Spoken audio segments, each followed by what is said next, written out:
بسم اللہ الرحمن الرحیم۔ محترم ناظرین، السلام علیکم ورحمۃ اللہ وبرکاتہ۔ امید ہے آپ سب بخیر عافیت ہوں گے۔ محترم ناظرین، گزشتہ ویڈیو کے اندر نماز جیسی عظیم الشان عبادت کے حوالے سے بتایا گیا کہ بہت ہی حساس اور بہت ہی اہم عبادت ہے جس کو اللہ رب العزت نے پوری امت مسلمہ کے اوپر فرض قرار دیا۔ تو آج کی جو ویڈیو ہے اس کو خاص ہم نے نماز کی امپورٹنس، نماز کی اہمیت بیان کرنے کے لیے آج ہم اس کو بنا رہے ہیں۔ اور آپ سب سے گزارش ہے کہ بھائی جان، جتنے بھی میرے بہن بھائی اس وقت یہ سن رہے ہیں، یہ ویڈیو دیکھ رہے ہیں، وہ اپنے دل و دماغ کے دروازے کھول لیں، کیونکہ اس وقت جو ہمارے سامنے ٹاپک ہے وہ جس قدر حساس اور اہمیت کا حامل ہے، میں سمجھتا ہوں اس کے لیے جتنے بھی، بلکہ کہتے ہیں نا جی، وہ دماغ کے 14 طبق روشن ہو جائیں گے، تو وہ 14 طبق کھول لیے جائیں، تاکہ وہ جب وہ 14 طبق کھل جائیں گے تو انشاءاللہ ثم انشاءاللہ کہ ہمیں وہ نماز کی اہمیت بھی ہم سمجھیں گے، اور جب نماز کی اہمیت ہمارے دل و دماغ میں بیٹھ جائے گی تو انشاءاللہ ہم میں سے جو نماز کی ادائیگی میں سستی کرتے ہیں یا کوتاہی کرتے ہیں، اللہ رب العزت اس اہمیت کو سمجھنے کے بعد انشاءاللہ امید ہے کہ وہ نماز کی پابندی کرنے لگیں گے۔ سب سے پہلے قرآن مجید کی آیات کی روشنی میں آپ کے سامنے نماز کی اہمیت بیان کی جائے گی، اور پھر انشاءاللہ سرکار دو عالم صلی اللہ علیہ وسلم کے فرامین اور ارشادات کی روشنی میں نماز کی اہمیت بیان کریں گے۔ محترم ناظرین، قرآن مجید فرقان حمید، اللہ رب العزت کی عظیم الشان آخری کتاب، اس کے اندر اللہ رب العزت نے نماز جیسی عظیم الشان عبادت کے بارے میں ایک مرتبہ بھی اگر حکم دے دیتے تو نماز کا جو فریضہ ہے وہ ہم پر لازم ہو جاتا۔ ایسا نہیں ہے کہ اللہ رب العزت جو ہے وہ ہمیں اگر 100 مرتبہ کہیں گے تو ہم کوئی کام کریں گے۔ مثال کے طور پر ہمارے بڑے بزرگ، ہمارے والدین ہمیں کسی کام کو کرنے کا حکم دیں تو اس کا مطلب یہ نہیں ہے کہ جی وہ 100 مرتبہ حکم دیں گے تو پھر ہم وہ کام کریں گے۔ ان کا ایک مرتبہ کہنا بھی ہمارے لیے واجب الاطاعت ہے۔ بالکل ایسے اللہ رب العزت قرآن مجید میں اگر وَأَقِيمُوا الصَّلَاةَ، نماز قائم کرو، اس حکم کو اگر ایک مرتبہ بھی ارشاد فرما دیتے تو وہ امت مسلمہ کے ہر فرد پر یہ لازم ہو جاتا ہے۔ لیکن اللہ رب العزت نے اس نماز کی اہمیت کے پیش نظر تقریباً 70 سے زائد مقامات پر قرآن مجید کے اندر نماز کی فرضیت کا حکم دیا۔ وَأَقِيمُوا الصَّلَاةَ، یہ تو کئی مرتبہ کئی جگہ پر یہ آیت آئی، یا ایھا الذین آمنوا ارکعوا واسجدوا واعبدوا ربکم وافعلوا الخیر لعلکم تفلحون۔ اے ایمان والو، رکوع کرنے والوں کے ساتھ رکوع کرو، سجدہ کرو، اور وفعلوا الخیر، اور بھلائی کے کام کرو تاکہ تم فلاح اور کامیابی پاؤ۔ اس کے ساتھ ساتھ جو ہے وہ نماز کے حوالے سے اور دیگر مقامات پر جو ہے یا ایھا الذین آمنوا استعینوا بالصبر والصلاۃ، اے ایمان والو، اللہ فرما رہے مجھ سے مدد طلب کرو دو کاموں کے ذریعے، نمبر 1 صبر کے ذریعے اور نمبر 2 نماز کے ذریعے۔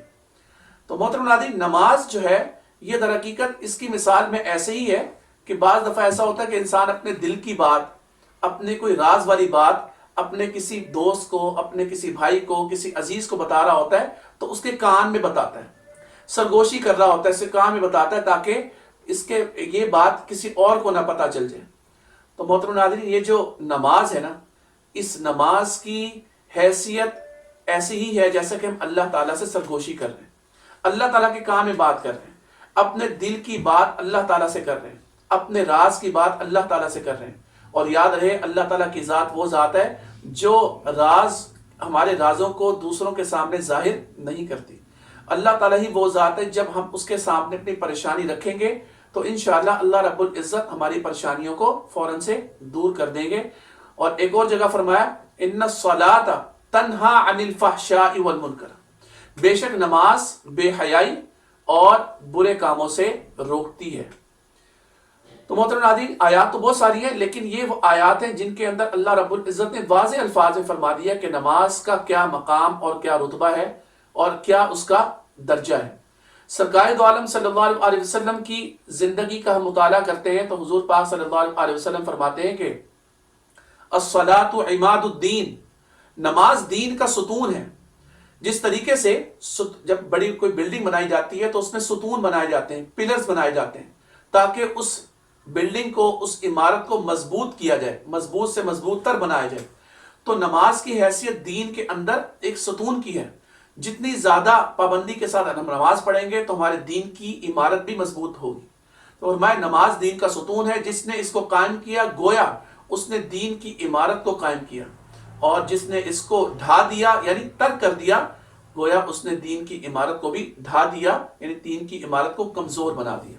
اس کے ساتھ ایک اور جگہ حضور صلی اللہ علیہ وسلم فرماتے ہیں کہ نماز میری آنکھوں کی ٹھنڈک ہے.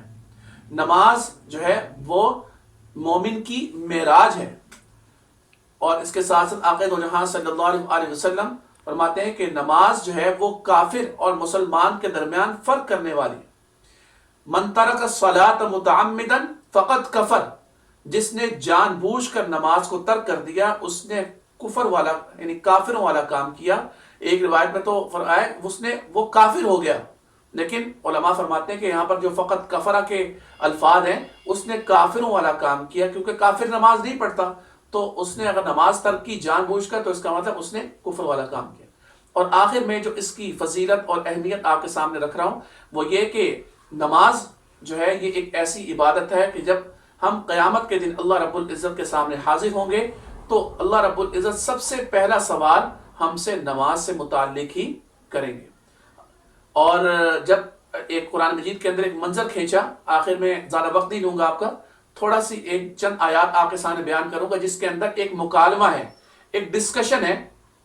اور وہ کیا فرمایا کہ جب قرآن اللہ رب العزت جنتیوں کے لیے جنت کا فیصلہ فرما دیں گے، جہنمیوں کے لیے جہنم کا فیصلہ فرما دیں گے، تو پھر جنتی لوگ جب جہنمیوں کو دیکھیں گے تو کچھ ان میں سے ایسے لوگ بھی دکھائی دیں گے ان کو کہ جو بظاہر دنیا میں بڑے نیک تھے، بڑے شریف لوگ تھے. تو جنتی ان کو دیکھ کر حیران ہو جائے کہ یار یہ جہنم میں کیا کر رہا ہے، یہ دوزخ کے اندر کیا کر رہا ہے، یہ تو بڑا شریف آدمی تھا، بڑا نیک آدمی تھا.